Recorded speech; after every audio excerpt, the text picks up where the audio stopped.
처음 암 진단을 받았을 때, 그때가 제 나이가 만으로 34살 생일을 앞둔 시점이었어요. 생일이 8월이어서 그때가 아마 6월부터 그 몸에 문제가 생겨서 병원에 가기 시작했고, 7월에 진단을 받고 보름 만에 암 수술까지 했거든요. 그래서 그때가 이제 만으로 34살 생일을 앞둔 시점이어서 고위험군에 들어갔어요. 34살.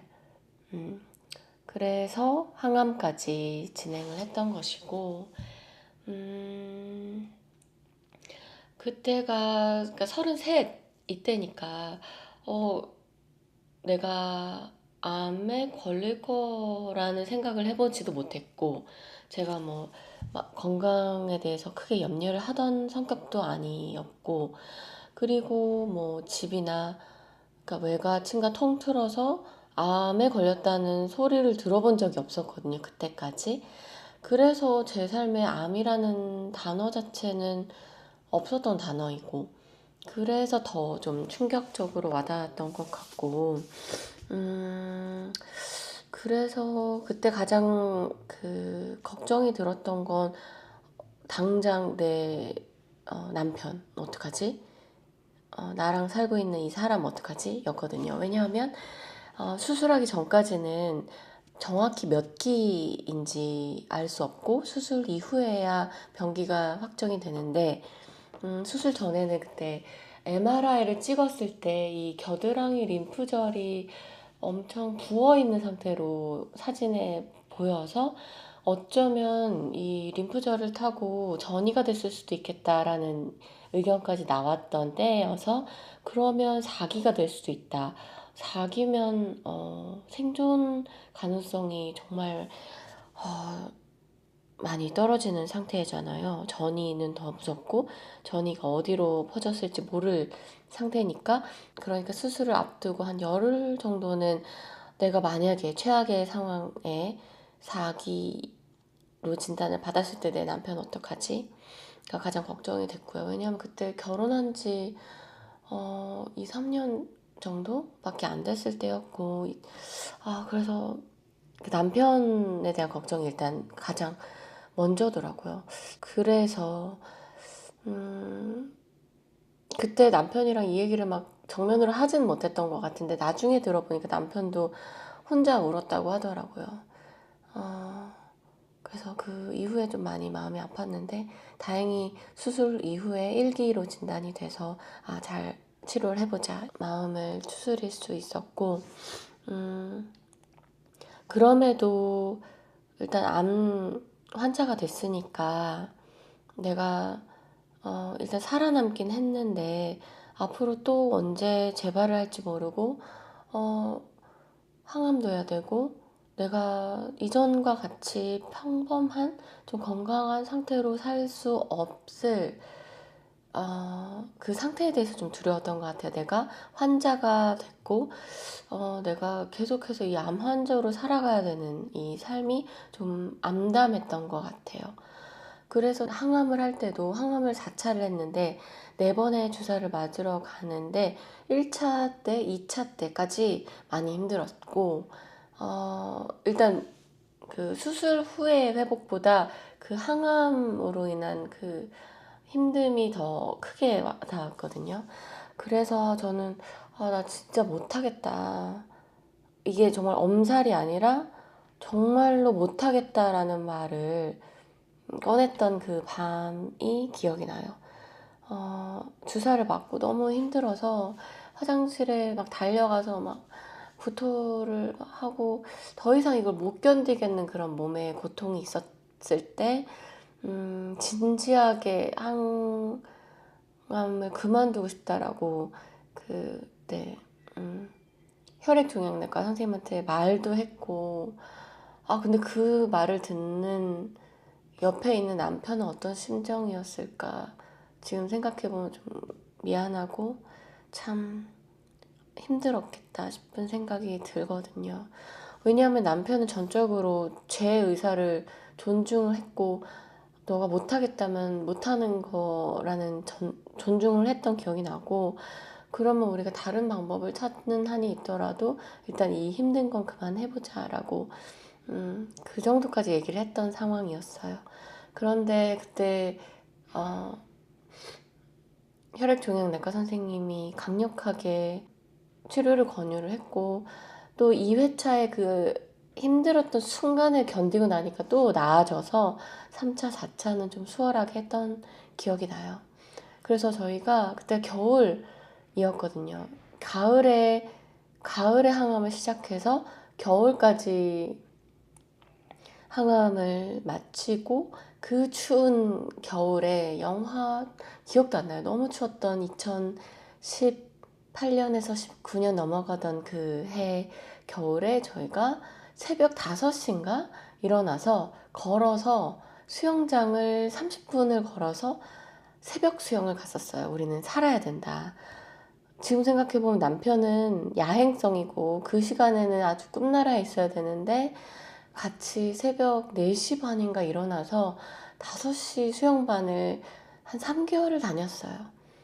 그 정도로 절박하고 두려웠던 때가 벌써 8년 전이에요. 그래서 몸 관리에 집중하면서 회복에 전념을 했던 기억이 나고, 그때 도움이 됐던 건 뭐 어떤 생각들이 아니라 움직이고 운동하고 회복에 집중하는 거였어요. 그때 이 제가 갔던 병원이 대림성모병원인데 희망을 많이 얘기를 해주셨던 병원이고,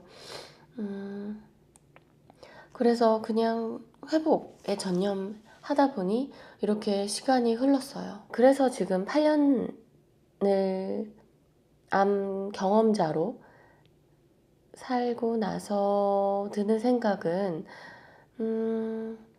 그 전까지는 몸의 중요성을 전혀 생각하지 못했고, 그냥 닥치는 대로 내 몸을 굴렸다고 표현을 해야 될 것 같아요. 그런데 그때부터 억지로라도 나는 내 몸을 돌봐야 하는 상태가 됐고, 그래서 의식적으로 내 삶의 우선순위가 몸이다. 몸 건강을 되찾자라는 생각으로 몸 돌보기에 전념을 하다 보니, 제가 생각하게 된 건 몸 관리가 마음 관리랑 다르지 않고 서로 연결되어 있구나라는 걸 생각을 하게 되면서 많은 글들을 쓰게 됐고, 그래서 첫 책이 나오게 됐고요. 그래서 이 첫 책에도 제가 그런 얘기를 써놨어요.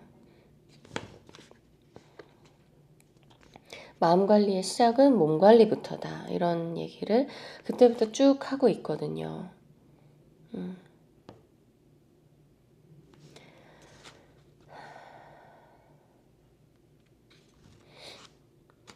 그래서 그때 이런 생각을 많이 했어요. 뭘 먹어야 내 마음이 좀 든든해질까? 그리고 그때 특히 목욕을 하면서 샤워젤이나 입욕제 같은 그 향이 좋은, 기분이 좋아지는 그런 배수용품들을 사기 시작했던 것 같아요. 그리고 식사를 챙겨보자. 그래서 이제는 요리가 취미가 될 만큼 재밌어졌거든요. 나를 위해서, 또 내가 사랑하는 사람을 위해서 맛있는 한 끼를 만들어내는 그 과정이 저는 많이 즐거운 것 같아요.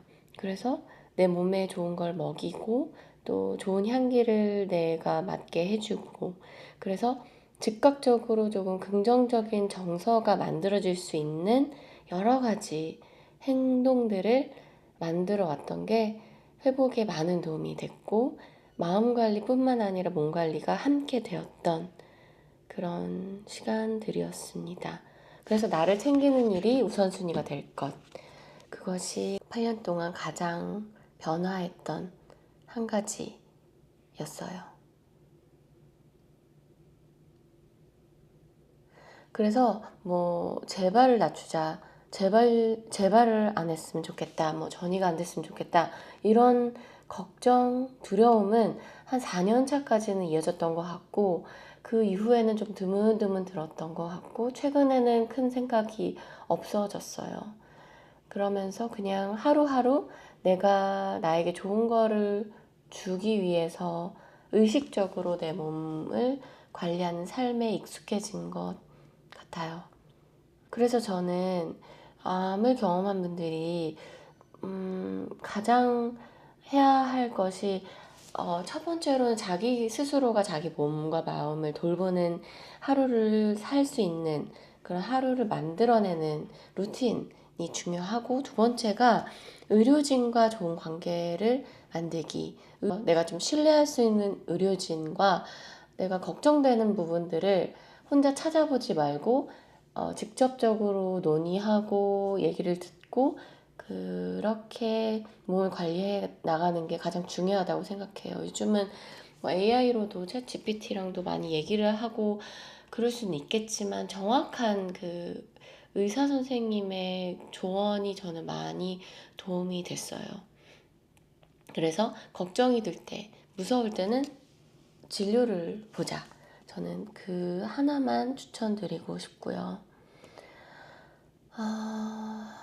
그래서 지난 8년을 돌아보면 하루하루에 최선을 다하면서 살았던 게 쌓여서 이렇게 시간이 흘렀고, 앞으로도 어떤 일이 벌어질지 알 수 없지만 그냥 오늘 내가 할 수 있는 것을 하자, 그런 생각으로 이렇게 하루하루를 걸어가고 있다는 생각이 들어요. 그 힘든 일이 있었지만 그때 그렇게 힘들었던 것이 언제 그랬냐는 듯 그냥 과거가 되었고, 결국에는 참 신기하게도 사람은 다시 살아가게 된다는 걸 계속해서 알아가는 게 이 삶이 아닌가, 그런 생각들을 하게 돼요. 그래서 결국 제가 생각했을 때 삶에서 가장 중요한 거는 내가 나를 돌볼 수 있는 힘을 가지는 것, 그리고 그 힘을 얻기 위해서 스스로 할 수 있는 것과 내 곁에 소중한 사람으로부터 얻을 수 있는 것을 적절하게 교환해가면서 나도 또 그 소중한 사람에게 내가 줄 수 있는 것을 주고, 그런 게 좀 편안한 삶이 아닌가, 그런 생각을 하게 돼요. 그러니까 내가 나를 돌보면서 내 곁에 소중한 사람도 돌볼 수 있다면 그것만큼 가치 있는 삶이 또 있을까, 그런 생각을 하게 됩니다. 이 책에서 하나 시를 읽어드릴게요. 핑크빛 인생 이담비. 누군가가 말했다. 여자로서의 인생은 끝났다고. 어느 누가 나를 여자로 보겠느냐고. 끝없이 무너지고 무너져 갔다. 엄마는 말했다. 여자로서의 핑크빛 인생이 시작되었다고. 세상에서 누구보다 당당한 여자가 되겠다고. 끝없이 강해지고 단단해졌다. 나는 보았다. 아픔을 딛고 일어서 빛나는 엄마를. 엄마의 온 세상은 핑크빛으로 물들었고 깊게 파인 흉터는 단단함의 원천이 되었음을. 딸이 쓴 시인가 봐요. 엄마가 유방암 진단을 받고 그 투병기를 보면서 딸이 쓴 시인데, 사실 유방암이라고 하면 정말 여자로서의 인생이 끝난 게 아닌가, 그런 생각을 저도 했거든요. 상실감이 크고 내 몸의 일부가 사라지니까요.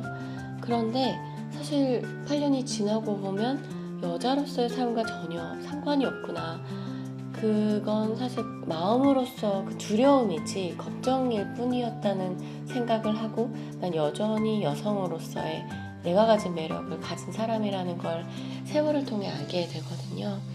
그래서 사실은 그냥 병을 경험했던 것이지 몸의 일부가 없어진 것일 뿐이지 내 여자로서의 정체성이 사라지는 건 그런 일은 일어나지 않는다, 그런 얘기를 꼭 저도 경험했다는 걸 이 시를 통해서도 공감을 하게 됩니다.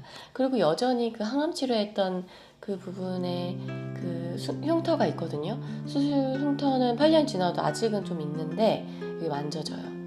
그런데 그냥 우리 살면서 흉터 생기잖아요. 그 흉터의 하나다, 그렇게 받아들이게 되는 것 같아요. 그냥 몸에 흉터가 있을 수 있지. 그런데 어린 친구들, 칼을 처음 대보는 친구들은 그게 정말 크리티컬하고 너무 손상되는 느낌을 받게 되거든요. 저도 그랬고. 그런데 시간이 지나고 나면 사실 그렇지 않다. 눈에 보이는 것 이외에 눈에 보이는 것 이상으로 중요한 것들이 삶에는 많은 것 같아요. 제가 깨달은 건 그건 것 같아요. 우리가 보이는 것 이상으로 중요한 것들을 삶에서 지켜나갈 수 있을 때 어떠한 역경이 오더라도 또 일어나서 살아갈 수 있다. 그런 생각을 해보았습니다. 이사장님 신간 너무 축하드리고 유방암 혹은 암을 겪은 분들과 가족들에게 이 책이 닿았으면 좋겠어요.